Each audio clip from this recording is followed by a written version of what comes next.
Taste the Daily. Vellore மாவட்டம் KV குப்பம் அருகே அரசு பள்ளி சத்துணவில் பள்ளி விழுந்து கிடந்ததாக எழுந்த புகாரில் மருத்துவக் குழுவினர் பரிசோதனை என்ற பெயரில் கண்துடைப்பு நாடகம் மேற்கொண்டனர். பில்லாந்திப்பட்டு பகுதியில் இயங்கி வரும் ஆதி திராவிடர் நல மேல்நிலைப் பள்ளியில் 8ஆம் வகுப்பு மாணவருக்கு வழங்கப்பட்ட மதிய உணவில் இறந்த நிலையில் பள்ளி கிடந்துள்ளது. இதுகுறித்த புகாரின் பேரில் மருத்துவக் குழுவினர் ஆய்வு என்ற பெயரில் கண்துடைப்பாக பள்ளி மாணவ மாணவியர் 30க்கும் மேற்பட்டோரிடம் சோதனை மேற்கொண்டனர். இதனிடையே நிர்வாகத்திறனற்ற விடிய அரசின் பள்ளி கல்வித்துறை இதுகுறித்து நடவடிக்கை எடுக்குமா என்ற கேள்வி எழுந்துள்ளது.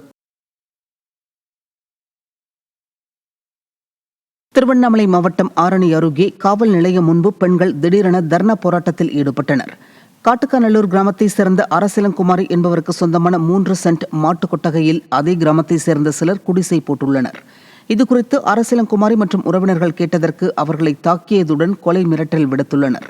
இதுகுறித்து காவல்துறை நடவடிக்கை எடுக்காததால் கண்ணமங்கலம் காவல் நிலையத்தில் அரசிலங்குமாரி தனது உறவினர்களுடன் தர்ணா போராட்டத்தில் ஈடுபட்டார்.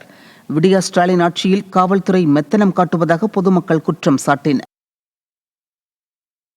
நாகை மாவட்டத்தில் கடைமடை பகுதிக்கு காவிரி நீர் சென்றடையவில்லை என முன்னாள் அமைச்சர் OS மணியன் தெரிவித்தார். விடிய அரசு காவிரியில் தண்ணீர் திறந்துவிட்டதை நம்பி விவசாயிகள் நேரடி நெல் விதைப்பு செய்துள்ளனர்.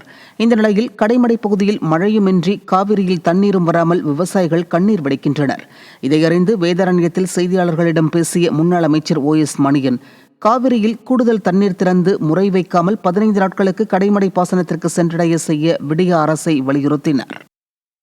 கடைமடை வந்து சேரவில்லை.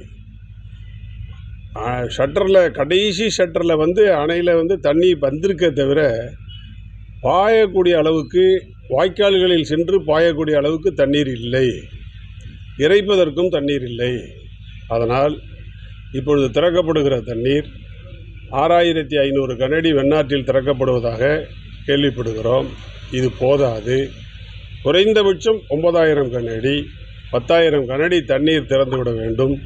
அப்படி திறந்து விடுகிற தண்ணீரை முறை வைக்காமல் பாசனத்திற்கு கொடுக்க வேண்டும். கன்னியாகுமரி மாவட்டம் சுசீந்திரம் பகுதியில் பெய்த தொடர் மழையின் காரணமாக பொதுமக்களின் இயல்பு வாழ்க்கை பாதிக்கப்பட்டது. சாமித்தோப்பு தலைமைப்பதி 4வது வீதியில் மழைநீர் ஆறு போல ஓடியது.